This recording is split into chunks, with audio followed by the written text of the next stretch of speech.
الحمد لله القائل ذلكم وصاكم به لعلكم تعقلون أشهد أن لا إله إلا الله وحده لا شريك له وأشهد أن محمدا عبده ورسوله اللهم صل وسلم على سيدنا محمد وعلى آله وأصحابه أجمعين أما بعد فيا أيها المسلمون اتقوا الله أوصيكم وإياي بتقوى الله فقد فاز المتقون قال الله تعالى يا أيها الذين آمنوا اتقوا الله حق تقاته ولا تموتن إلا وأنتم مسلمون.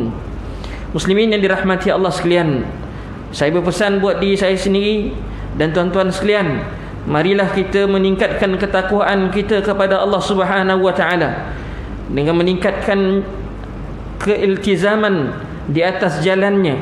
Mudah-mudahan sentiasa berada pada jalan yang lurus dengan melaksanakan segala perintah Allah dan meninggalkan segala larangannya. Pada hari ini khatib akan membicarakan khutbah yang bertajuk 10 wasiat Allah dalam Al-Quran. Hadirin sekalian, firman Allah Subhanahu wa taala dalam surah Al-An'am ayat 151 hingga 153 mengandungi 10 wasiat yang wajib kita patuhi dan menjadi kandungan utama khutbah pada kali ini. Wasiat pertama, qul ta'alu atlu ma harrama rabbukum 'alaikum alla tusyriku bihi syai'a.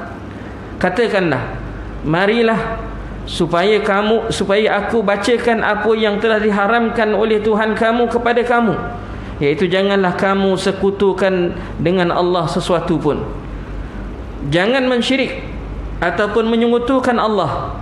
Syirik atau menyekutukan Allah dengan sesuatu adalah perkara yang paling berbahaya, sekaligus mencakupi segala kejahatan, bahkan kejahatan yang teratas yang tidak diampunkan oleh Allah Subhanahu wa taala jika mati dengan sedemikian. Firman Allah Subhanahu wa taala dalam surah An-Nisa ayat 116 yang bermaksud, sesungguhnya Allah tidak akan mengampunkan dosa orang yang mempersekutukannya dengan sesuatu, iaitu apa jua, dan akan mengampunkan yang lain daripada kesalahan syirik bagi siapa yang dikehendakinya, iaitu menurut peraturan hukum-hukumnya. Dan sesiapa yang mempersekutukan Allah dengan sesuatu, iaitu apa jua, maka sesungguhnya dia telah sesat dengan kesesatan yang amat jauh. Syirik ada dua, iaitu syirik yang nyata dan syirik yang tersembunyi. Syirik nyata ialah apa juga bentuk ibadah dan sembahan selain Allah Subhanahu wa taala. Dan syirik tersembunyi sebagai contoh ialah riya, iaitu beramal untuk menunjuk kepada manusia. Wasiat yang kedua, wabil walidaini ihsana, dan hendaklah kamu membuat baik kepada kedua ibu bapa.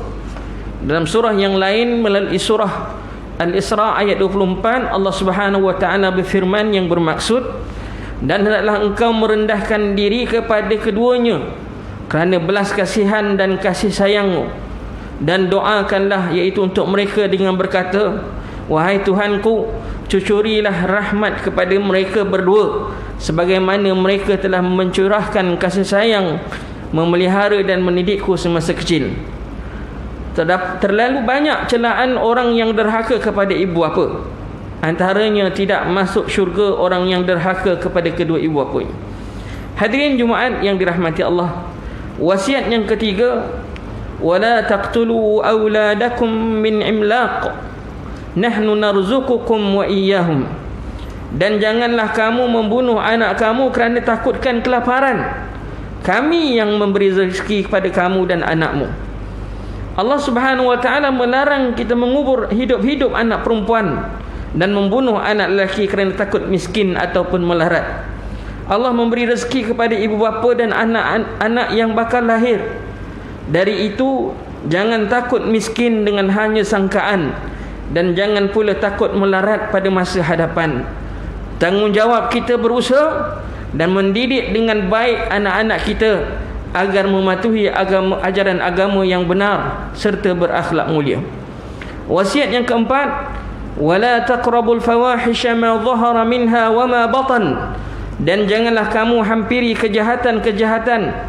Sebagai contoh, zina yang terang daripadanya dan yang tersembunyi, yaitu setiap perbuatan dosa besar, kejahatan dan keburukan, sama ada perkataan atau perbuatan.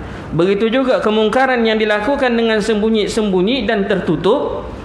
Pada masa jahiliyah, mereka melihat zina secara sembunyi tidak salah, yang terang-terangan baru dianggap buruk.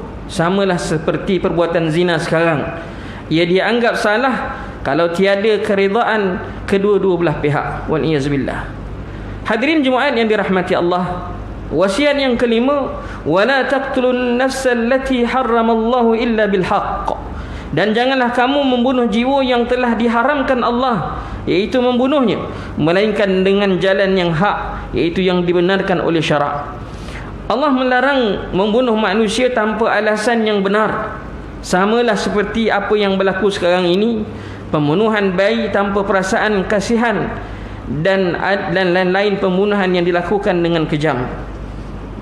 Hadirin Jumaat yang dirahmati Allah Subhanahu wa taala, wasiat yang keenam, wala taqrabu malal yatimi illa billati hiya ahsan hatta yablugha ashuddah, dan janganlah kamu hampiri harta anak yatim melainkan dengan cara yang baik, iaitu untuk mengawal dan mengembangkannya sehingga dia baligh, iaitu dewasa serta layak menguruskan hartanya dengan sendiri. Wasiat keenam ini ialah perintah menjaga harta anak yatim dengan baik. Berdosa besar sekiranya harta anak yatim itu tidak diurus dengan betul dan mengambilnya tanpa alasan yang dibenarkan. Wasiat yang ketujuh, wa auful kaila wal mizana bil qist la nukallifu nafsan illa wus'aha, dan sempurnakanlah segala sukatan dan timbangan dengan adil. Kami tidak memberatkan seorang dengan kewajipan melainkan sekadar kesanggupannya. Wasiat dan perintah ini berkaitan menepati timbangan dan ukuran dengan adil. Allah mencela orang yang menipu dalam timbangan dan ukuran, iaitu orang yang bila menimbang untuk orang itu dikurangi, dan apabila menerima timbangan dan ukuran mereka minta penuhi. Amaran Allah Subhanahu wa taala melalui firman-Nya dalam surah Al-Mutaffifin ayat 1 hingga 3 yang bermaksud kecelakaan besar bagi orang-orang yang menipu, iaitu dalam timbangan dan sukatan, iaitu mereka yang jika mereka menerima timbangan dari orang lain, mereka minta dipenuhi, dan sebaliknya apabila mereka menyukat ataupun menimbang untuk orang lain, mereka kurangi. Hadirin Jumaat yang dirahmati Allah Subhanahu wa taala, wasiat ke-8, wa idza qultum fa'dilu walau kana dza qurba, dan apabila kamu menyatakan sesuatu, iaitu semasa membuat apa-apa keterangan, maka hendaklah kamu berlaku adil sekalipun orang itu ada hubungan rapat dengan kamu. Sebagai contoh adil dalam memberikan kesaksian, komen, like, share dan subscribe sesuatu mestilah dengan neraca keadilan. Berdosa besar atas orang yang berbuat zalim kepada sesama manusia walaupun melibatkan kaum kerabat sendiri, sebagaimana hadis daripada Abdullah bin Umar radhiyallahu anhuma bahawa Nabi sallallahu alaihi wasallam bersabda yang bermaksud, siapa yang mengambil tanah meskipun sedikit tanpa haknya, maka dia akan ditenggelamkan dengan tanahnya pada hari kiamat sampai ke dasar 7 lapisan bumi. Riwayat Al-Bukhari. Wasiat yang ke-9, wa bi'ahdillahi aufu, dan perjanjian, iaitu perintah-perintah Allah hendaklah kamu sempurnakan. Umat Islam wajib menepati janji yang berkaitan dengan syariat Allah. Setiap apa yang dihalalkan, diharamkan, diwajibkan, dan apa yang ditentukan hukum dalam Al-Quran.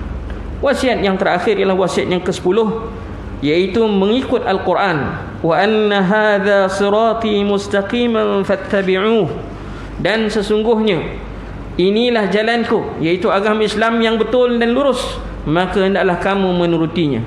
Muslimin yang dirahmati Allah sekalian, mengakhiri khutbah hari ini, marilah kita sama-sama mengambil pengajaran dan penghayatan untuk dijadikan pedoman dalam hidup ini seperti berikut. Yang pertama, Umat Islam hendaklah mematuhi segala yang diperintahkan dan meninggalkan segala yang dilarang. Yang kedua, umat Islam hendaklah meyakini bahawa setiap kebaikan akan dibalas dengan syurga, dan setiap kejahatan pula akan dibalaskan dengan neraka. Yang ketiga, umat Islam hendaklah kekal istiqamah dengan agama Islam dan tidak terpengaruh dengan ajaran sesat dan syirik. A'udzu billahi minasyaitonir rajim. Wa anna hadza sirati mustaqiman fattabi'uhu wa la tattabi'us subula fatafarraqa bikum an sabilihi dzalikum wassaakum bihi la'allakum tattaqun. Dan bahawa sesungguhnya inilah jalanku, iaitu agama Islam yang betul lurus, maka hendaklah kamu menurutnya dan janganlah kamu menurut jalan-jalan iaitu yang lain dari Islam, kerana jalan-jalan yang lain itu mencerai-beraikan kamu dari jalan Allah. Dan dengan yang demikian itu Allah perintahkan kamu supaya kamu bertakwa kepadanya. Barakallahu li wa lakum fil Qur'anil azim wa nafa'ani wa iyyakum bima fihi minal ayati wa dzikril hakim wa taqabbala minni wa minkum tilawatahu innahu huwas samiul alim. Aqulu qawli hadza wa astaghfirullahal azim li wa lakum wa lisairil muslimina wal muslimat fastaghfiruhu innahu wal ghafurur rahim.